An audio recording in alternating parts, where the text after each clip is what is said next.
तक स्थविर की कथा पहले संक्षिप्त बताता हूँ, फिर बाद में उसका विस्तृतीकरण रीडिंग करता हूँ। सभी ने सुनिए। राजगृह के वेलुवन बिहार में महापंथक और चूलपंथक नाम के दो भाई भिक्षु थे। महापंथक प्रवजित होकर थोड़े ही दिनों में अरहंत हो गया और चूलपंथक मंद बुद्धि का था। वह एक गाथा को 4 महीने में भी नहीं याद कर सका। तब महापंथक ने उसे बिहार से निकाल जाने को कहा। दोनों भाई भाई थे। चूलपंथक थोड़ा मंद बुद्धि था और महापंथक ने कम समय में अरहंत पद प्राप्त किया था। चूलपंथक दूसरे दिन प्रातः विहार से निकल ही रहा था कि शास्त्र ने उसे रोककर उपदेश दिया और प्रातः से दोपहर तक विपश्यना करके प्रतिसंवेदाओं के साथ अरहतों को वह चूलपंथक प्राप्त हुआ। संध्या को भिक्षुओं ने भगवान से कहा, बनते चूलपंथक 4 महीने में एक गाथा मात्र को भी याद नहीं कर सका। अब आज थोड़े ही समय में वह अरहंतों को प्राप्त हो गया।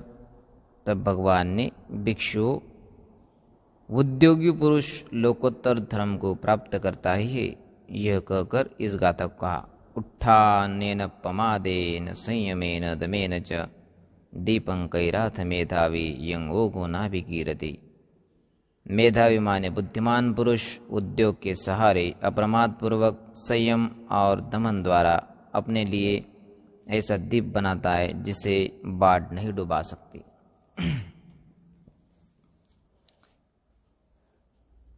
अब इसका विस्तृत कथा मैं आपको बताने जा रहा हूँ। लाइव अन्ना साहब चित्तेकर जी, अच्छा, आपको हार्दिक शुभकामनाएं आपके जन्मदिन के अवसर पर। योगेश शेगावकर भी लाइव है। अच्छी बात है। सभी ने यह धम्मपद की अट्ठकथा, विस्तृत अट्ठकथा सुनिए। चूलपंथक स्थविर वस्तु उत्थानेन पमादेन, यह धम्मदेशना शास्ता ने वेणुवन में साधना करते समय चूलपंथक स्थविर को उद्देश्य कर कही थी। राजगृह में एक ऐश्वर्य संपन्न श्रेष्ठी कुल की लड़की युवावस्था प्राप्त होने पर माता पिता द्वारा 7 तल वाले महल के ऊपरी तल में पूर्ण सुरक्षा के साथ रखी हुई भी यौवन मत से उन्मत्त होकर पुरुषों में वासना प्रकट करती हुई अपने किसी नौकर पर ही आसक्त हो गई और उसके साथ स्नेह बढ़ा बैठी।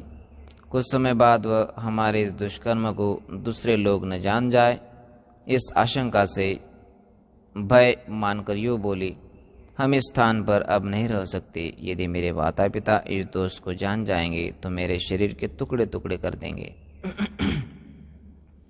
अंततः दूसरे देश में चलकर रहेंगे। व्यस्तिशाला की तरफ जाकर उसके मुख्य द्वार से निकलकर जहाँ कहीं भी अन्यत्र किसी अपरिचित स्थान पर जाकर रहेंगे। यह निश्चय कर दोनों वहाँ से चल दिए। उनके दूसरे स्थान पर जाकर रहने पर बराबर मैथुन धर्म के सेवन से उसकी कोख में गर्भ ठहर गया। उसने गर्भ की परिपूर्णता जानकर उस दास के साथ मंत्रणा की, मेरा गर्भ पूर्ण हो गया है। नाते रिश्तेदारों से दूर रहकर बच्चा पैदा होने पर उसकी रक्षा करने में हम दोनों ही बहुत सी कठिनाइयों में पड़ जाएंगे। अंत पुनः माता पिता के घर ही लौट चला जाए। दास ने सोचा, यदि मैं वहाँ गया तो फिर वहाँ के लोग मुझे मार डालेंगे। इस भय से वह आज चलेंगे कल चलेंगे कहता हुआ बात को टालते हुए समय बिताता रहा। तब लड़की ने सोचा, यह मूर्ख दास अपने अपराध की महत्ता देखते हुए पितृगृह नहीं जाना चाहता। माता पिता तो पुत्र पुत्रियों के प्रति एकांत हितचिंतक होते ही है। अंत यह जावे या न जावे, मैं तो वहाँ मेरे माता पिता के घर जाऊंगी ही। यो विचार कर उस दास के घर से बाहर चले जाने पर अपना सामान समेटकर पड़ोसियों को सूचना देकर पितृगृह के मार्ग पर चल दी। उस दास ने घर आकर पड़ोसियों से पूछकर जान लिया कि वह अपने घर चली गई है। उसने उसका पीछा करते हुए मार्ग में उस लड़की को पकड़ लिया। उसी समय उस लड़की को बच्चा पैदा हो गया। पूछने पर उसने बताया कि स्वामिन, एक पुत्र पैदा हुआ है, अब क्या करें? उसने कहा, जिस कार्य के लिए हम अपने पितृगृह जाना चाहते थे वह तो यह मार्ग में ही पूर्ण हो गया, अब वहां जाकर क्या करेंगे? सोचकर वे दोनों एकमत होते हुए पुनः वही लौट आए। उस पुत्र के पंथ मार्ग में उत्पन्न होने के कारण उसका नाम पंथक रख दिया। मार्ग में एक पुत्र का लाभ हुआ, इसी कारण उसका नाम पंथक रख दिया। मार्ग में उत्पन्न होने के कारण पुत्र का नाम पंथक रख दिया। पंथ को ही मार्ग कहते हैं। पाली शब्द पंथ, उसे हम हिंदी में मार्ग कहते हैं, इसलिए उस बच्चे का नाम पंथक रख दिया। उस लड़की को शीघ्र ही दूसरा गर्भ भी ठहर गया। कथा का पूर्ववत विस्तार कर लेना चाहिए। उस पुत्र का भी पंथ में ही जन्म होने के कारण बड़े पुत्र का नाम महापंथक, उससे दो पुत्र हुए तो बड़े पुत्र का नाम महापंथक रखा और फिर दूसरे पुत्र का नाम चूलपंथक रखा। इस नाम का दूसरे बच्चे का नाम चूलपंथक रख दिया। वे दोनों ही उन दोनों बच्चों को लेकर अपने निवास स्थान पर चल दिए। वहाँ रहते हुए उनका बड़ा पुत्र महापंथक अपने साथियों से चाचा, ताऊ या दादा, दादी आदि नाम सुनता रहता था। उसने एक दिन अपनी माता से पूछा, माँ, ये दूसरे लड़के अपने घर के बड़े बुड्ढों को चाचा, ताऊ या दादा, दादी बोलते, क्या हमारे ही नाते रिश्तेदार नहीं है? हाँ तात, हमारे नाते रिश्तेदार यहाँ नहीं है। राजगृह नगर में एक वृद्ध धनश्रेष्ठ है, वह हमारे भी बहुत से नाते रिश्तेदार है। जब दूसरे बच्चे, उनके साथी अपने मित्र को, अपने माता पिता को, उनके परिवार को देखते तो दादा, ताऊ इत्यादि इत्यादि नाम से बुलाते थे। जब ये चूलपंथक, महापंथक बड़े होने के बाद अपने माता पिता को पूछते कि हमारे भी दादा, ताऊ, माता, ये ग्रैंडपा, ग्रैंड माँ ये कहाँ है? तो माता पिता कहते हैं, हमारे पूरे पूर्वज राजगृह में बसे हुए हैं। अभी आगे देखने की इच्छा करते तो देखेंगे माता पिता उनका क्या कहते हैं, उनका आंसर क्या है, और भगवान बुद्ध से चूलपंथक और महापंथक का संपर्क कैसे आता है और दोनों भी अरहंत कैसे बनती है, हम आगे देखेंगे। तो माँ, हम वहाँ क्यों नहीं चलते? इस पर उसने पुत्र को वहाँ न जाने का कारण नहीं बताया। पुत्रों के बार बार पूछने पर उसने एक दिन अपने स्वामी से कहा, ये लड़के मुझे बहुत दुखी कर रहे। हमारे माता पिता को न देखने के कारण मेरा मांस नोच कर खा डाल रहे, तो चलो इनको अपना पितृगृह दिखा दे। मैं तो उनके सामने जाने का साहस नहीं करता। हाँ, इनको किसी न किसी उपाय से वहाँ पहुँचा दूंगा। चलो किसी तरह इन बच्चों को इनके बड़े बूढ़े दिखा दे, यही आवश्यक है। ये विचार कर वे दोनों ही बच्चों को लेकर क्रमश यात्रा कर राजगृह में पहुँचे। वहाँ नगर के आरंभ में ही एक धर्मशाला में ठहरकर बच्चों की माँ ने अपने बच्चों को साथ देकर एक आदमी से अपने माता पिता को अपना राजगृह में आना सूचित करा दिया। माता पिता ने उस आदमी से सूचना प्राप्त कर कहा, संसार में कौन किसका पुत्र या पुत्री है? वे हमारे पुराने पुत्र भी नहीं है। उन्होंने हमारा बहुत बड़ा अपराध किया है। वे हमारे आंखों के सामने न आवे, इतना सा धन ले जाए और दोनों ही किसी सुविधाजनक स्थान में रहकर अपना जीवन यापन कर ले। हाँ, बच्चों को यह भेज सकते। यह कहकर उस दूत को धन देते हुए लौटा दिया। उस दोनों ने माता पिता द्वारा भेजा गया धन लेकर उन दोनों लड़कों को दूतों के साथ ही नाना नानी के यहाँ भिजवा दिया। इस तरह वे दोनों लड़के अपने नाना नानी के यहाँ पलने लगे। उनमें चूलपंथक तो अभी आयु में बहुत छोटा था, परंतु महापंथक अपने नाना के साथ शास्त्रा से धर्मकथा सुनने जाने लगा था। उसका चित्त प्रतिदिन शास्त्रा से धर्मकथा सुनने के कारण प्रवज्जा की तरफ झुकने लगा। अंत उसने एक दिन नाना से कहा, नाना, यदि आप मुझे आज्ञा दे तो मैं प्रवजित हो जाऊंगा। अरे बेटा, क्या क्या कह रहे हो? संसार की प्रवज्जा से तो मुझे तुम्हारी प्रवज्जा अच्छी लगेगी। संसार की प्रवज्जा से तो मुझे तुम्हारी प्रवज्जा अच्छी ही लगेगी। यदि तुम प्रवज्जा की दुष्करता सहन कर सकते हो तो मेरी अनुमति है, तुम प्रवज्जा ग्रहण कर सकते हो। ऐसा कहकर उसे शास्ता के पास, भगवान बुद्ध के पास ले गया। शास्ता के द्वारा, क्या द्रौपदी, तुम्हें यह कोई लड़का मिल गया है क्या? ऐसा पूछे जाने पर इसने, हाँ भंते, यह मेरा नाती आपसे प्रवज्जा लेना चाहता है, कहा। शास्ता ने पिंडपात व्रती भिक्षु को आदेश दिया, इस बच्चे को प्रवज्जा दो। स्थविर ने उसको तचपंचक कर्मस्थान की साधना विधि बताकर प्रवज्जित करा दिया। महापंथक को जब प्रवज्जित कराया गया पिंडपात व्रती भिक्षु से, तो उसे सिखाने के लिए और सीखने के लिए एक साधन दिया गया, उसे तचपंचक कहते हैं।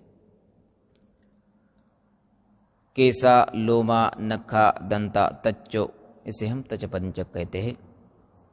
जैसे कंठस्थ करके मन एकाग्र करने के लिए एक साधन है, जो निर्वाण हमारा साध्य है उसके प्रति जाने के लिए। तो तचपंचक को यह साधन मानकर साध्य निर्वाण की तरफ बढ़ने लगा। उस प्रवज्जित धारक ने विविध बुद्धोपदेश सुनते सुनते उपसंपदा योग्य आयु पाकर उपसंपदा महापंथक ने ग्रहण कर ली। ध्यानपूर्वक कर्मस्थान का अभ्यास करते हुए अंत में उसने महापंथक ने अरहंत भी प्राप्त कर लिया। इस तरह उसने ध्यान, सुख एवं फल सुख का अनुभव करते हुए विचार किया, क्या यह सुख अपने छोटे भाई चुलपंथक को भी अनुभव कराया जा सकता है?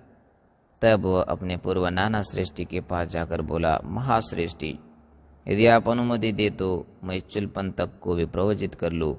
बनते, प्रवचित कर लीजिए, क्योंकि बुद्ध शासन में श्रद्धालु उस श्रेष्ठी को भिक्षुओं द्वारा यह पूछे जाने पर कि ये किस लड़की के पुत्र है, तो ये उस लड़की के पुत्र है जो घर से भाग गई थी, ऐसा कहने में संकोच होता था। अंत उसने बिना कोई कठिनाई अनुभव किए चुलपंथक के लिए प्रवज्जा की अनुमति दे दी। स्थविर ने चुलपंथक को प्रवज्जित कर शील साधना में प्रतिष्ठित किया, परंतु वह प्रवज्जित होकर मतिबंध दंड ही रहा। प्रातकाल में फूले हुए सुगंधमय लाल कमल के समान शोभायमान भगवान बुद्ध के दर्शन करो, जो ऐसे लग रहे हैं मानो आकाश में सूर्योदय दीप्यमान हो। वह इस एक गाथा को 4 मास तक निरंतर सिखाने पर भी स्मरण नहीं कर पाया। गाथा वह जो महापंथक ने चुलपंथक को सिखाई थी, वह गाथा क्या थी? प्रातकाल में फूले हुए सुगंधमय लाल कमल के समान शोभायमान भगवान बुद्ध के दर्शन करो, जो ऐसे लग रहे हैं मानो आकाश में सूर्योदय दीप्यमान हो। इसका पाली ट्रांसलेशन ये है, पद्य यथा कोकनदं सुगंधं पातोसिया फुल्लमति वगंधं अंगीरसं पस्स विरोचमानं तपंतमादि च मिवंत लिखेति। जैसे सुगंधमय लाल कमल शोभायमान सुबह सुबह दिखता है, वैसे भगवान बुद्ध सूर्य के तेज समान दीप्यमान दिख रहे हैं। यह गाथा चुलपंथक को पाठ करने में लगातार 4 महीने तक भी वह गाथा पाठ नहीं कर सका। तो आगे देखिए, वह इस एक गाथा को 4 मास तक निरंतर सिखाने पर भी स्मरण नहीं कर पाया। उसमें कारण यह था कि उसने काश्यप सम्यक संबुद्ध के समय प्रवचित होकर स्वयं प्रज्ञावान बनकर एक मतिमंद भिक्षु का परिहास किया था। वह भिक्षु उसके परिहास से लज्जित होकर न तो कुछ बुद्ध वचन स्मरण कर पाया, न कोई आगे स्वाध्याय कर पाया। उस असत्कर्म के प्रभाव से इस जन्म में वह चूलपंथक स्वयं मतिमंद हो गया। देखो, चूलपंथक मतिमंद क्यों हुआ, क्या कारण है चूलपंथक मतिमंद होने का? क्या कारण? चूलपंथक ने काश्यप सम्यक संबुद्ध के काल में एक प्रज्ञावान भिक्षु था। वह प्रज्ञावान भिक्षु की निंदा की थी या धज्जियां उड़ाई थी। इसी कारण से गौतम बुद्ध तथागत सम्यक संबुद्ध के काल में फिर से चूलपंथक का जन्म हुआ और वह उस भिक्षु को निंदा करने के कारण इस जन्म में मतिमंद हुआ, जिस कारण से वह 4 महीने तक लगातार एक गाथा भी नहीं पढ़ सका, नहीं कंठस्थ कर सका। ये इसका मतिमंदता का कारण। उसको आज भी यह उपर्युक्त गाथा निरंतर 4 मास तक बार बार बताने पर भी कंठस्थ न हो पाई। तब उसको एक दिन महापंथक ने, उसके बड़े भाई थे जो महापंथक, उसने धिक्कारा, हे चूलपंथक, तुम इस धर्म शासन के लिए अयोग्य हो। जब तुम्हें 4 महीने से निरंतर सिखाई जा रही एक गाथा भी स्मरण न हो पाए तो तुम यह प्रवच जाके अन्य कार्य कैसे संपन्न कर पाओगे? यहाँ से निकल जाओ। देखो भाई का कितना कड़ा अनुशासन। इतने कड़े अनुशासन में अरहंत पद प्राप्त करना असंभव है उसके लिए। लेकिन अब आगे वह डटा रहा, भगवान बुद्ध का उपदेश शिरोधार्य मानकर पालन करता रहा और फिर अरहंत हुआ। कैसे? यह कहकर उसको भाई ने कहा कि यदि तुम प्रवज्जा ग्रहण किए हो और एक गाथा भी आपको 4 महीने तक कंठस्थ न हो तो आप यहाँ से विहार से निकल जाइए। यदि आपको कुछ कंठस्थ नहीं हो रहा तो आपके प्रवज्जा का, आपके इस श्रामण दीक्षा का, भिक्षुपन का क्या लाभ है? न स्वयं को और न औरों को। यह कहकर उसको विहार से निकाल दिया। परंतु चूलपंथक ने बुद्ध शासन में अत्यधिक स्नेह होने के कारण पुनः गृहस्थ धर्म नहीं स्वीकार किया। देखो, अपने बड़े भाई के कहने पर भी वह प्रवज्जा नहीं छोड़ी। भाई ने कहा कि प्रवज्जा आप छोड़ दो, आप घर जाओ, गृहस्थ धर्म का पालन करो। लेकिन बुद्ध शासन में उनकी कड़ी श्रद्धा थी, श्रद्धा भाजनीय थे और इसी कारण से उन्होंने प्रवज्जा नहीं छोड़ी और फिर भगवान बुद्ध का उपदेश मानकर उन्होंने उसका पालन किया। भगवान बुद्ध का उपदेश शिरोधार्य माना। उस समय महापंथक विहार में आए निमंत्रणों में भिक्षुओं को भेजने का अधिकारी बत्तुदेशक था। एक दिन जीवक कुमार भृत्य बहुत सा माला, फूले और गंध द्रव्य लेकर अपने आम्रवन में शास्त्रा की पूजा वंदना कर धर्मोपदेश सुनकर आसन से उठकर 10 बल बुद्ध को प्रणाम कर महापंथक से पूछने लगा, भंते विहार में कितने भिक्षु है? 500 भिक्षु है। तो भंते कल बुद्ध सहित 500 भिक्षुओं को लेकर हमारे घर पर भिक्षा हेतु पधारे। उपासक, इनमें चूलपंथक नामक भिक्षुमति मंद है, धर्म में उन्नति नहीं कर पाया है, उसे छोड़कर मैं सबका निमंत्रण स्वीकार करता हूँ। स्थविर ने यह कहा। उसे सुनकर चूलपंथक ने सोचा, स्थविर ने इतने भिक्षुओं का निमंत्रण स्वीकार करते हुए मुझको उससे पृथक कर दिया। ज्ञात होता है मेरे भाई के चित्त में मुझसे भेदभाव हो गया है, तो मेरा अब इस शासन में रहने से क्या लाभ है? क्यों न पुनः गृहस्थ होकर वही दान पुण्य करते हुए जीवन यापन किया जाए। और वह दूसरे दिन प्रातः विहार से चलने लगा।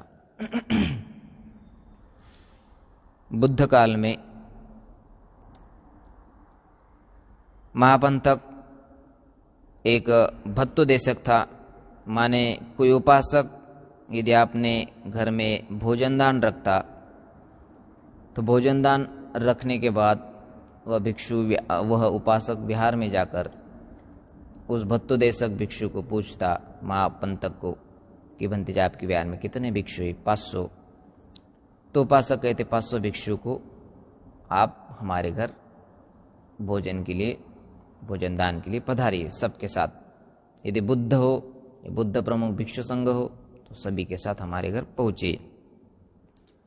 लेकिन महापंथक ने उस जीवक को कहा, जीवक तो आपको मालूम ही है जो भगवान बुद्ध का डॉक्टर था। भगवान बुद्ध को जब देवदत्त से चोट हुई, राजगुरु प्रवत से भगवान बुद्ध को एक पत्थर से चोट हुई, उनका लहू निकला, तो फिर जीवक ने उनका उपचार किया। फिर जब भगवान बुद्ध को अतिसार हुआ तब भी जीवक ने उपचार किया। जब जब भगवान को कोई पेट की या कोई भी बॉडी पेन होता तो जीवक उनका उपचार करता। तो इसी कारण भगवान बुद्ध का राजगृह का जो बिंबिसार राजा था उनका डॉक्टर कहलाया गया। जब जीवक ने सभी भिक्षु को, 500 भिक्षु को अपने घर आम्रवन में भोजन दान दिया, देने की बात कही तो महापंथक ने अपने छोटे भाई चूलपंथक को नकारा, क्योंकि वो मतिमंद है, धम्मोपदेश करने में भी असफल है या परफेक्ट नहीं है, इसी कारण से चूलपंथक को आप कैंसिल करो। देखिए आगे अब जीवक के घर क्या होता है और फिर भगवान बुद्ध ने क्या उपदेश दिया। बड़ी अच्छी कथा है, थोड़ी लंबी कथा है, 10 पेज की आई थिंक कथा है। आपको सुनने में बड़ा इंटरेस्ट रखना चाहिए, तभी आप उसका श्रवण और स्मरण कर सकते हैं। हाँ, चूलपंथक ने सोचा कि मेरे बड़े भाई मुझे नकार रहे हैं, मुझको उससे पृथक कर रहे हैं। ज्ञात होता है मेरे बड़े भाई के चित्त में मुझे भेदभाव हो गया, तो मेरा इस शासन में रहना योग्य नहीं है। क्यों न मैं पुनः गृहस्थ बन जाऊँ, दान पुण्य कर कर जीवन यापन करूँ।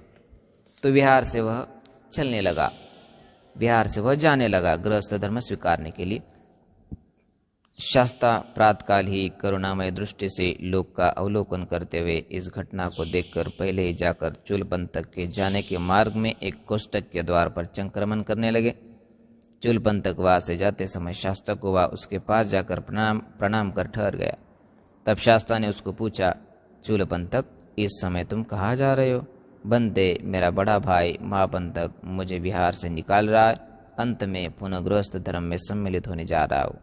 चूलपंथक तुमको प्रवचन मैंने दिए, तुम्हारा भाई तुम्हें यहाँ से निकाल रहा था तो तुम मेरे पास क्यों नहीं आए? आओ, पुनः गृहस्थ में लौट जाने से तुम्हारा क्या हित होगा? तुम्हारे हित तो मेरे पास रहने से ही होगा। उसे यो कहकर शास्ता भगवान बुद्ध ने अपना चक्र चिन्हित कर कमल उसके शीर पर रखा।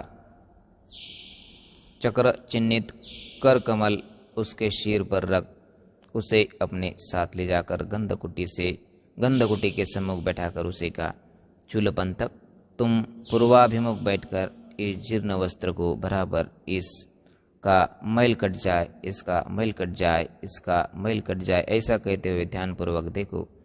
ऐसा तुम तब तक करो जब तक कि यह वस्त्र शुद्ध न हो जाए।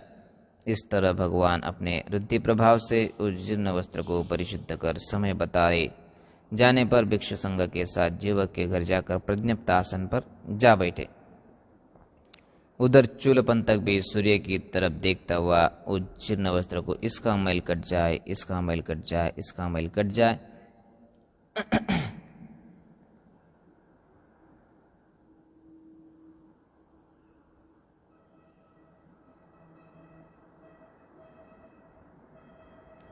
इसका पाली ट्रांसलेशन ये है, रजोहरणं परिमंजतो इदेव हुईति। रजोहरणं माने इसका मल कट जाए, जो भगवान बुद्ध ने उसे वस्त्र दिया था। और इसी पर ध्यान टिकाए रख चूलपंथक ने वैसा ही किया। और फिर भगवान बुद्ध का जो शब्द था रजोहरणं, और वो वस्त्र को सूर्य की तरफ देखते हुए उसका घर्षण करने लगा और शुद्ध होता होता उसने बाद में अरहंत पद प्राप्त किया। सूर्य की तरफ देखता हुआ उज्जीर्ण वस्त्र को इसका मैल कट जाए माने रजोहरणं पाली शब्द ये, और हिंदी शब्द रजोहरण माने इसका मैल कट जाए। वह बार बार दोहराते हुए ध्यानस्थ होकर बैठ गया। ऐसा करने से कुछ समय बाद वह जीर्ण वस्त्रखंड परिशुद्ध हो जाने पर उसे बहुत आश्चर्य हुआ। तब उसने विचार किया, यह जीर्ण वस्त्र तो उस तरह ध्यान करने से अपने वास्तविक स्थिति में पूर्व प्रकृति जीर्णता को छोड़कर ऐसा अधिक परिशुद्ध हो गया कि यह आश्चर्य ही है।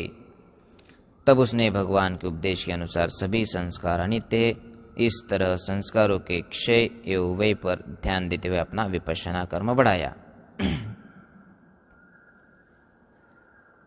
चूलपंथक जाते समय भगवान बुद्ध से मिला। भगवान बुद्ध से मिलने के बाद भगवान बुद्ध ने उसे उपदेश किया कि हे चूलपंथक, पूर्व की तरफ बैठकर पूर्वाभिमुख होकर इस वस्त्र को रजोहरणं नाम से बोलते हुए उसे एक प्रकार से कंठस्थ करते हुए इसका तू मनन करना, चिंतन करना। और फिर चूलपंथक ने वैसा ही किया। चूलपंथक ने बाद में यह तो वस्त्र तो शुद्ध हो गया, और चूलपंथक को यह भी समझ आया कि सभी संस्कार नित्य नहीं है, सभी संस्कार अनित्य है। इसकी उसे अनुभूति हुई, स्वयं के बल पर हुई, ना कि दूसरे के बल पर। स्वयं के बल पर उसे सभी संस्कार अनित्य इसका बोध हुआ, अवबोध हुआ। इस तरह संस्कारों के श्रेय वे पर ध्यान देते हुए अपना विपश्यना कर्म बढ़ाया। चूलपंथक ने एक दिन नहीं बल्कि बहुत सारे दिन विपश्यना कर्म किया। विपश्यना माने ध्यान साधना, कायानुपश्यना, वेदनानुपश्यना, चित्तानु और धम्मानुपश्यना, इसका गंभीरता से अध्ययन किया। शास्त्रा ने चूलपंथक के चित्त को विपश्यना रूढ़ जानकर वे उसके सम्मुख प्रकट होकर उसके सामने बैठे हुए से दिखाई दिए। वे उससे यूँ बोले, तू अपनी ध्यान भावना से इस जीर्ण वस्त्र को शुद्ध कर सका। तू यहाँ ही न रुक, अपितु तेरे चित्त में जो राग द्वेष मोह मल है उनका भी इसी तरह की ध्यान भावना से नाश कर ले। यह कहते हुए उन्होंने ये गाथा गई, अध्यात्म प्रसाद में राग आसक्ति ही रज कहलाता है। यहाँ उसका साधारण अर्थ धूल नहीं लिया जाता। रज यह राग का द्विवचन प्रयोग है। भिक्षु जिन्होंने इस राग द्वेष मोह का त्याग कर दिया है वे ही इस निर्मल बुद्ध शासन के अनुकूल धर्म साधना कर सकते हैं। द्वेष ही रज कहलाता है, मोह ही रज कहलाता है। यह उस रज का सामान्य अर्थ धूल नहीं ग्रहण किया जाता। यह रज शब्द द्वेष का ही पर्याय है। भिक्षु जिन साधकों ने इस द्वेष का मोह का त्याग कर दिया है वही निर्मल बुद्ध शासन में रहकर अनुकूल ध्यान साधना कर सकते हैं। मोह रज कहलाता है। यहाँ इसका सामान्य अर्थ धूल नहीं ग्रहण किया जाता। यह रज शब्द मोह का ही पर्याय है। भिक्षु जिन साधकों ने इत्यादि इत्यादि पूर्ववत ही। इस गाथा को उपदेश समाप्त होते ही इनके प्रभाव से चूलपंथक प्रतिसंवेदाओं की प्राप्ति के साथ अर्हत्व को प्राप्त कर गया। चूलपंथक के विषय में ज्ञातव्य, वह चूलपंथक पूर्व जन्म में कभी राजा हुआ था।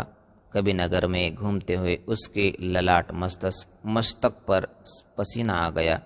उसने उसको स्वच्छ वस्त्र से पोंछ लिया। इससे वह स्वच्छ वस्त्र मलिन हो गया। तब वह सोचने लगा कि जब इस स्वच्छ वस्त्र ने अपना स्वभाव छोड़कर मलिनता धारण कर ली तो यह हमारा शरीर भी संस्कार अनित्य है। इस सिद्धांत को अनित्य है, इसलिए आज भी उसकी अर्हत प्राप्ति में यह रजोहरणंग ही आलम्बन बन गया। रजोहरणंग बड़ा यह अच्छा शब्द है। आप इसका एक बार देखिए ट्राई करके कि क्या होता है आपके साथ भी। उधर जीवक ने भगवान बुद्ध सहित और भिक्षु संघ को भोजन का निमंत्रण दिया था। जीवक कौमारपत्य जो भगवान बुद्ध का डॉक्टर था, भोजन कर्म के अनंतर भगवान बुद्ध को दक्षिणोदक देने को सन्नद्ध हुआ। तब भगवान ने कहा, जीवक अभी विहार में कोई भिक्षु भोजन किए बिना अवशिष्ट है। जीवक ने कहा, नहीं बनते, अब वह कोई भिक्षु नहीं है।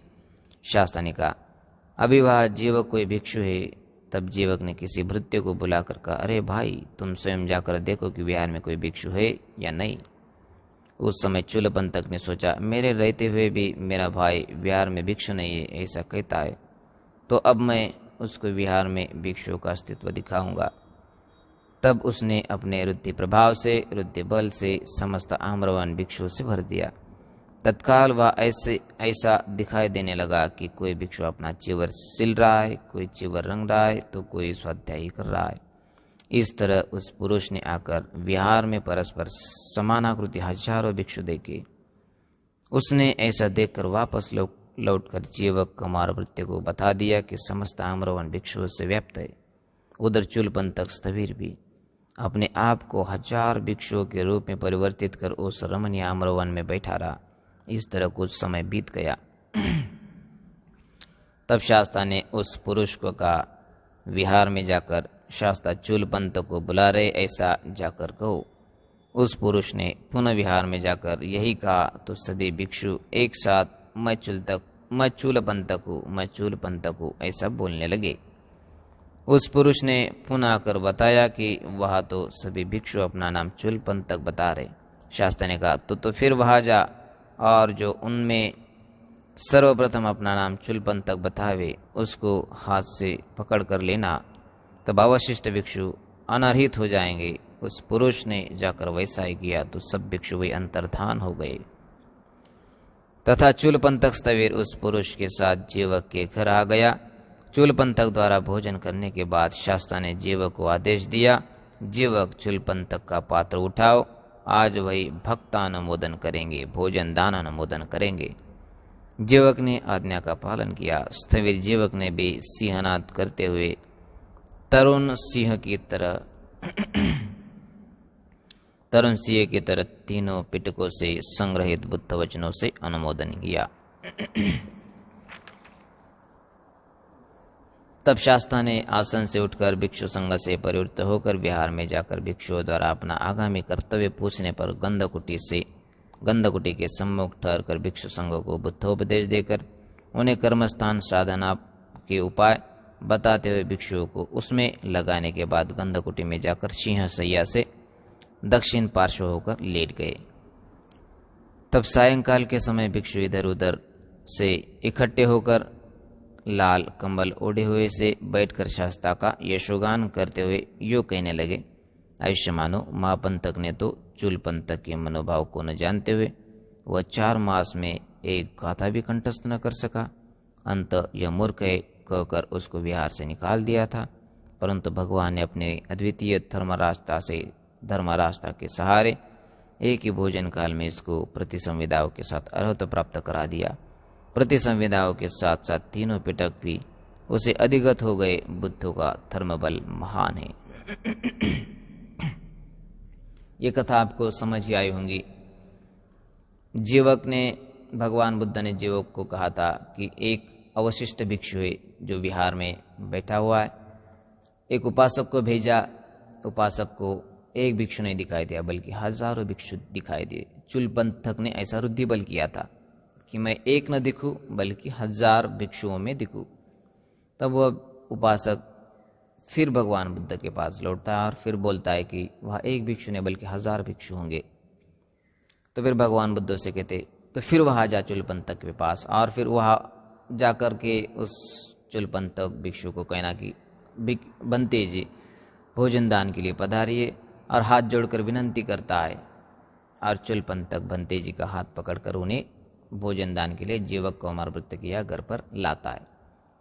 फिर भगवान बुद्ध उसे चूलपंथक को कहते हैं, चूलपंथक आज तो ही जीवक का इस भोजन दान का दान अनुमोदन करना। और फिर वह चूलपंथक अच्छा उपदेश करता है, जीवक को अमरवृत्त भी उसका श्रवण करता है। और देखिए फिर भगवान बुद्ध का भिक्षु संघ पूछता है, भगवान चूलपंथक की इतनी मंद बुद्धि, इतनी शीघ्र बुद्धि कैसे हुई? यह तो बड़ा मंद बुद्धि था और ध्यान करने में या कोई एक गाथा पाठ करने में बड़ा समय लगाता था, लेकिन आपने ऐसा क्या किया जिसके कारण वह शीघ्र ही प्रतिसंविदाओं के साथ अरहंत प्राप्त कर गया? तो भगवान बुद्ध आगे कहते हैं, भिक्षु संघ भी उस चूलपंथक की प्रशंसा करता है। देखो ना, चूलपंथक इतना मंद बुद्धि था लेकिन भगवान बुद्ध के धर्म का श्रवण करके स्मरण करके और प्रतिसंविदाओं के साथ अरहंत प्राप्त कर गए। तो बड़े भिक्षु संख्या भगवान बुद्ध का भी और उस चूलपंथक का भी एक श्रद्धापूर्वक उसका अनुमोदन करते अरहंत प्राप्ति का। भगवान बुद्ध का धर्म बल कितना महान है और फिर भगवान बुद्ध शास्त्र हमारे कितने बलवान हैं, इस तरह के एक प्रकार के प्रशंसोद्गार निकालते। इस समय भगवान भी धर्मसभा में भिक्षुओं का उक्त संवाद होता हुआ जानकर अब मुझे भी वहां जाना चाहिए, यह सोचकर बुद्ध शैया से उठकर भली प्रकार से रंगे हुए चिवर भरकर बिजली की तरह दीप्यमान काय बंधन बांधकर रक्त कंबल के समान बुद्ध द्वारा उपयोग में लाया जाने वाला महाचिवर ओढ़कर गंधकुटी से निकलकर प्रमत्त हाथी या सिंह की गति से अनंत बुद्ध लीलाएं प्रकट करते हुए धर्मसभा में जाकर मंडल माल में भली प्रकार से बीचे बुद्धासन पर आरूढ़ होकर 6 वर्ण वाली बुद्ध रश्मियां इधर उधर फैलाते हुए समुद्र गर्भ को शुद्ध कर युगंधर पर्वत का उदीयमान बाल सूर्य की तरह विराजमान हुए। सम्यक संबुद्ध के वह पदार्थ भिक्षु संघ भी चल रहे वार्तालाप को बीच में रोककर चुप हो गया। उस समय शास्ता ने मृदु मैत्री चित्त से भिक्षु परिषद का अवलोकन किया उस समय परिषद अतिशय शोभायमान संपन्न लग रही थी। किसी भी भिक्षु द्वारा कोई हाथ पैर की व्यर्थ चेष्टा या खांसने या छींकने का शब्द नहीं किया जा रहा था। उस समय सभी भिक्षु बुद्ध गौरव तथा बुद्ध तेज से अभिभूत हो रहे थे। तब भगवान के ध्यान में आया कि इस तरह तो मैं जीवन पर्यंत बिना कुछ कहे बैठा रहूं तो भी ये भिक्षु पहले कोई बात नहीं उठाएंगे। अभी इनमें क्या बात हो रही थी, यह तो मुझे ही पूछना पड़ेगा। अंतत भगवान ने अतीव मधुर शब्द में भिक्षु से पूछा, भिक्षु, तुमने इस समय बातचीत में क्या प्रसंग छेड़ रखा था? तुम लोग क्या बात कर रहे थे? भिक्षु द्वारा चूलपंथक का प्रसंग बताने पर भगवान ने कहा, भिक्षु, यह चूलपंथक आज ही मतिमंद नहीं था, पूर्व जन्म में भी मतिमंद ही था। उसी तरह मैं भी इसका आज ही आलम्बन नहीं बना, अपितु अतीत जन्म में भी मैं इसका आलम्बन बना था। अतीत जन्म में मैंने इसको सहारा देकर कोलीय कुटुंब का स्वामी बनाया था, तो इस जन्म में मैंने लोकोत्तर कुटुंब का स्वामी बना दिया। भिक्षु द्वारा इस बात को सुनने की उत्कंठा प्रकट करने पर भगवान ने उसका अतीत जन्म विस्तार से यो बताया। अब चूलपंथक का अतीत जन्म क्या है, ये आपको अच्छा तन मन धन से सुनना चाहिए। भिक्षु, अतीत काल में वाराणसी का रहने वाला कोई मानवक तक्षशिला जाकर शिल्प सीखने के लिए किसी प्रसिद्ध दिशा प्रमुख आचार्य का धार्मिक विनय विद्यार्थी बना। वह उसके 500 विद्यार्थियों में अतिशय सेवाभावी था। वह आचार्य के पैर दबाना इत्यादि सभी सेवाएं निसंकोच करता था, परंतु मतिमंद होने के कारण वह कोई शिल्प नहीं सीख पा रहा था। आचार्य ने बहुत चाहा कि यह हमारी बहुत सेवा कर रहा है, अंत उसे कुछ न कुछ शिल्प सिखाया जाना चाहिए, परंतु बहुत प्रयास करने पर भी वह उसे कुछ सिखा न सका। उस मानवक ने बहुत काल तक उस आचार्य कुल में रहकर भी कुछ न सीख पाने के कारण अंत में निराश होकर पुनः अपने घर लौटने का निश्चय किया। अंतत आचार्य से विदा मांगी। आचार्य ने फिर कहा और सोचा, इसने हमारी बहुत सेवा की, मैं तो इसे पंडित बनाना चाहता था, परंतु ये अक्षर भी न सीख पाया। इसका मुझे कुछ तो उपकार अवश्य करना चाहिए, तो मैं इसे एक मंत्र मंत्रित एक गाथा कर बांध दूंगा। आचार्य से अरण्य में ले जाकर रगड़ रहे हो, क्या कारण से रगड़ रहे हो? यह मैं जानता हूँ। यह मंत्र देकर उससे सैकड़ों बार इसको बुलवा कर पूछा, तुम्हें स्मरण हुआ? कंठस्थ हुआ? हाँ, स्मरण हो गया। तब आचार्य ने विचारा, मतिमंद के द्वारा भी प्रयास करके ग्रहण किया गया शिल्प पुनः विलुप्त नहीं होता। यो सोचकर उसे मार्ग वे देकर जाने की आज्ञा देते हुए सावधान किया कि तुम इस मंत्र के सहारे अपनी जीविका कमा लोगे, परंतु भूल न जाओ, अंत प्रतिदिन इसका स्वाध्याय आवृत्ति करते रहना। यो कहकर उसे घर जाने की आज्ञा दी। वाराणसी आने पर वह उस मानवक की माता ने मेरा पुत्र शिल्प सीख कर आया है, यह सोचकर उसका अत्यधिक स्वागत सत्कार किया। लेकिन उसके माता पिता को यह नहीं मालूम था कि उसके पूर्वजन्म में उसने एक भी गाथा नहीं प्राप्त की थी, नहीं पाठ की थी, नहीं कंठस्थ हुई थी। उसी समय वाराणसी के राजा ने विचार किया, मेरे कायकर्म आदि में कोई दोष तो नहीं है। उसने इस विषय में गंभीरता से विचार किया तो भी उसे अपना कोई दोष दृष्टिगत नहीं हुआ। तब उसने सोचा, अपना दोष स्वयं को नहीं दिखाया देता, दूसरों को दिख जाता है, तो क्यों न मैं इस विषय में नागरिकों के विचार सुनूं। यह सोचकर सायंकाल अपरिचित का वेश बनाकर महल से निकलकर सायंकालिक भोजन कर एकत्र बैठे हुए लोगों से प्राय कोई कथा प्रसंग उठ ही जाया करता है। यदि मैं अधर्मपूर्वक राज्य करता होऊंगा तो वे मेरे विषय में यह कहते हुए मिलेंगे कि यह पापी राजा अधर्मपूर्वक राज्य करता है, इसने ये दंड कर लगा दिए जिसके कारण हमको कष्ट भोगना पड़ रहा है। यदि मैं उनकी दृष्टि में धर्मपूर्वक राज्य करता होऊंगा तो वे मुझे आशीर्वाद देते हुए मिलेंगे कि हमारा राजा दीर्घ आयु का हो, साथ ही मेरे अन्य गुणों का व्याख्यान करते हुए मिलेंगे। यह सोचकर नागरिकों के घरों की दीवारों के पीछे छिपकर उनकी बातें सुनने लगा। उस समय घरों में सैंध उन्मार्ग लगाकर चोरी करने वाले कुछ चोर दो घरों के बीच में ऐसे सैंध लगा रहे थे कि दोनों घरों में यथेच्छ प्रवेश किया जा सके। राजा उनको देखकर एक घर की छाया में अपने आप को छिपाकर बैठ गया। वे चोर सेन लगाकर घर में प्रविष्ट होकर वहां का सामान इकट्ठा करने लगे। इसी समय पास वाले घर से मानवक जगकर अपना मंत्र रटने लगा। रगड़ रहे हो, किस कारण से रगड़ रहे हो? मैं भी जानता हूँ। उन चोरों ने वह मंत्र सुनकर सोचा, इस पड़ोसी ने हमको देख लिया, अब यह हमको मरवा डालेगा। यह सोचकर गांठ में बंधे वस्त्र आदि सामानों को भी वही छोड़कर वे चोर जिसका जिधर मुख था उधर ही भाग गए।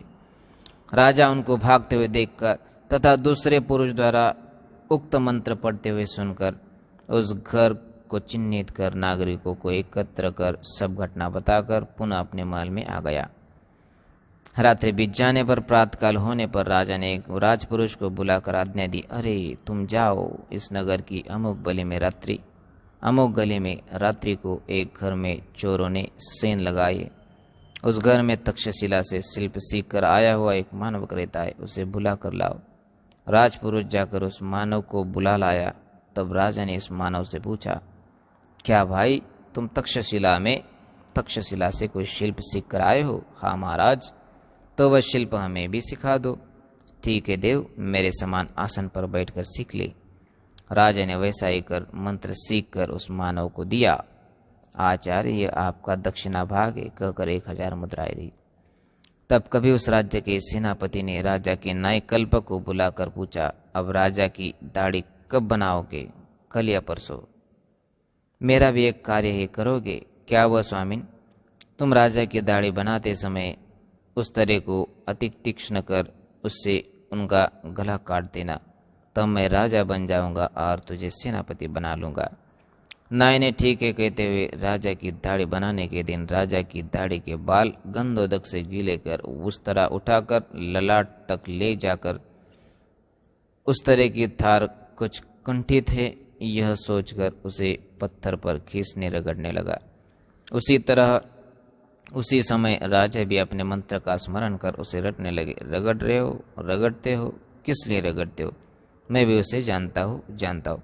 यह सुनकर नाई के ललाट से पसीना छूने लगा। वह नाई, राजा मेरे मन की बात जानता है, वह सोचकर उस तरह को फेंक कर राजा के चरणों में गिर पड़ा।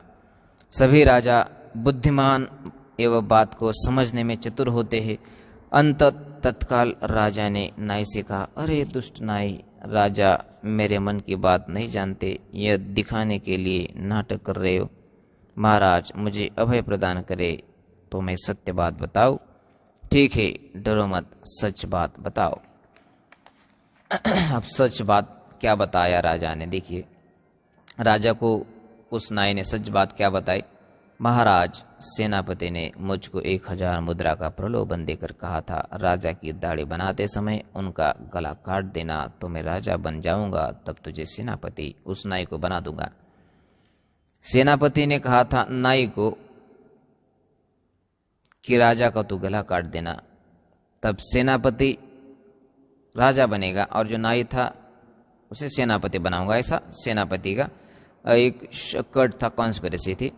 इस तरह नाई ने राजा को सत्य कथा सुना दी। राजा ने यह कथा सुनकर, आचार्य के कारण मुझे जीवदान मिला है, यह सोचकर सेनापति को बुलाकर, अरे सेनापति, तुम्हें मुझसे क्या नहीं मिला? अब मैं तुम्हारी आकृति भी नहीं देखना चाहता, मेरे राष्ट्र से निकल जाओ। यो कहकर उसे राष्ट्र से निकाल दिया तथा आचार्य को बुलाकर कहा, आचार्य, आज आपके कारण मुझे जीवदान मिला है। यह कहकर उसे उसका विशेष सत्कार सम्मान कर उसको सेनापति पद दे दिया। वह सेनापति यह चुलपंतक ही था तथा मैं वह मंत्रदाता आचार्य था। देखो कितनी अच्छी यह पूर्व जन्म की कथा है। आपको यदि न समझ आए तो इसका प्रथम से मध्य और मध्य से अंत तक इसका श्रवण कीजिए। शास्ता ने चुलपंतक कहे अतीत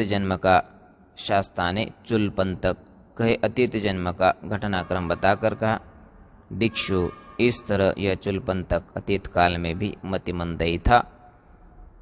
उस समय में मैंने इसको सहारा देकर कौलीय कुटुंब, लौकिक कुटुंब में प्रतिष्ठित किया था। यह कहा। फिर एक दिन भिक्षुओं की धर्मसभा में भगवान का गुणगान हो रहा था कि कैसे भगवान चुलपंथक के आलम्बन बने। तक भगवान ने चूलसेट्ठी जातक कथा चौथी, उसकी अतीत कथा सुनाते हुए कहा, बुद्धिमान चतुर आदमी अल्प से मूल धन का ही आलम्बन पाकर भी अपनी उन्नति कर लेता है। जैसे अग्नि थोड़ा बहुत तृण आदि का सहारा पाकर ही तीव्रता से जल उठती है। यह गाथा कहकर फिर कहा, भिक्षु, मैं इसका आज ही आलम्बन नहीं बना, अपितु अतीत काल में भी इसको इसी तरह आलम्बन दिया था। आलम्बन माने जो ध्यान का एक साधन होता है उसे हम आलम्बन कहते हैं। जैसे कि 40 कम्मठान होते हैं, 40 कम्मठान, उसका एक कम्मठान लेकर के हम निर्वाण साध्य तक पहुंच सकते हैं। आलम्बन को ही एक प्रकार का साधन मानते। हाँ, वह इतना अंतर अवश्य है कि पहले मैंने इसको सहारा देकर केवल लौकिक कुटुंब का स्वामी बनाया था, परंतु आज इसको लोकोत्तर आध्यात्मिक श्रेष्ठ कुटुंब का भी स्वामी बना दिया।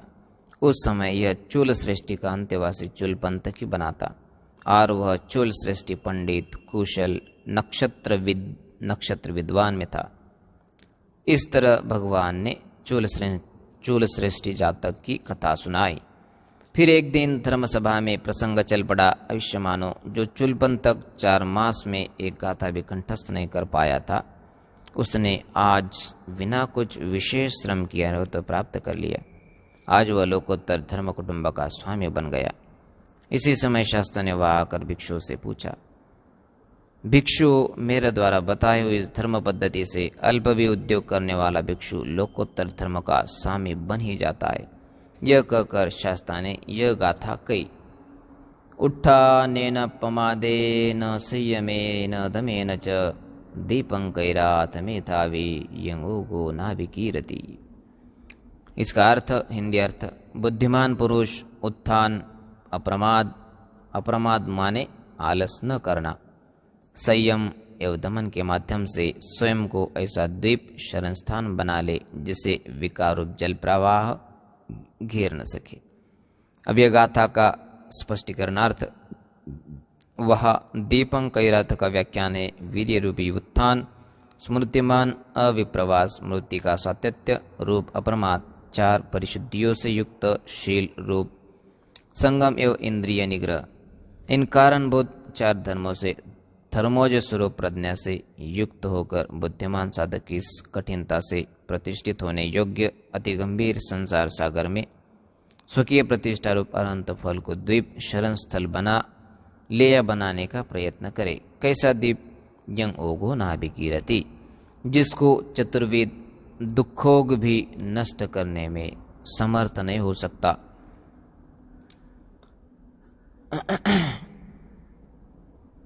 ओग 4 प्रकार के होते हैं, वह 4 भी ओग हमें यह नष्ट करने में समर्थ नहीं होते। इसी कारण यह यंग ओगो नाभिकीरति।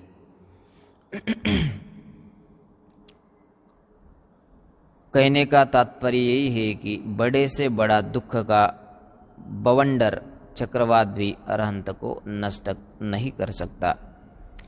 इस धर्मगाथा बुद्ध के उपदेश के अनुसार सुनने पर उपदेश से बहुत से साधक श्रोतापन्न हो गए। यह धम्मदेशना उपस्थित साधक परिषद के लिए भी सार्थक सिद्ध हुई। चूलपंथक स्थविर वस्तु तृतीय संपन्न। यहाँ पे यह चूलपंथक महापंथक की कथा संपन्न हुई। महापंथक का तो रोल बड़ा छोटा है, लेकिन चूलपंथक का रोल बड़ा अच्छा है। चूलपंथक भगवान बुद्ध के इस भिक्षुपन में नहीं रहना चाहता था, घर जाना चाहता था, गृहस्थ बनना चाहता था। फिर उसे भगवान बुद्ध ने अच्छा उपदेश दिया, ध्यान का आलम्बन दिया। रजोहरणं कहते हुए वस्त्र को परिशुद्ध करने का उसे आलम्बन दिया। उस आलम्बन के साथ वह प्रतिसंविदाओं के साथ अरहंत प्राप्त कर गया। हमें इससे यही प्रेरणा मिलती है कि बुद्ध के शासन में हमें प्रवजित होना चाहिए। आज के हम नवतरुणों को भिक्षु बनने के लिए प्रेरित करना चाहिए, क्योंकि अच्छा समाज हो तो अच्छा भिक्षु पैदा होता है, अच्छा भिक्षु बनता है। समाज बुरा हो तो भिक्षु भी बुरा ही बनता है। हम नाम रखते हैं कि हमारे यहाँ भिक्षु अच्छे नहीं है, भिक्षु अच्छा मिलता नहीं है, भिक्षु मिला भी अच्छा तो हम उसकी अच्छी व्यवस्था नहीं करते, इसी कारण से भिक्षु वहाँ से भाग जाते। न कि स्वयं नियमों का पालन कर सकते, न कि विनय पिटक का पालन कर सकते, और फिर ऐसी गंभीर गंभीर परिस्थितियाँ उत्पन्न होती है। इसलिए समाज यदि अच्छा हो तो भिक्षु भी अच्छा बन सकता है, समाज यदि बुरा हो तो बुरे ही भिक्षु निकल सकते हैं। ये इसका तात्पर्य, ये इसका सार है।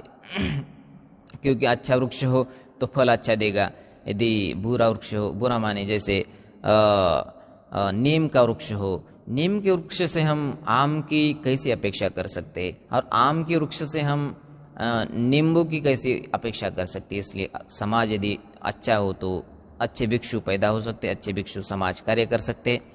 एक भिक्षु अच्छा निर्माण होना बहुत सारे कुटुंब को, हजारों समाज को, जो समाज में लोग रहते हजारों, उनके लिए प्रेरणा बनता है, अच्छा काम करता है, बहुजन हिताय बहुजन सुखाय का काम करता है। इसीलिए अच्छा भिक्षु बनना बहुत जरूरी है, अच्छा समाज भी बनना बहुत जरूरी है। सबके प्रति मंगल मैत्री, कल्याण हो, मंगल हो, सुखी हो।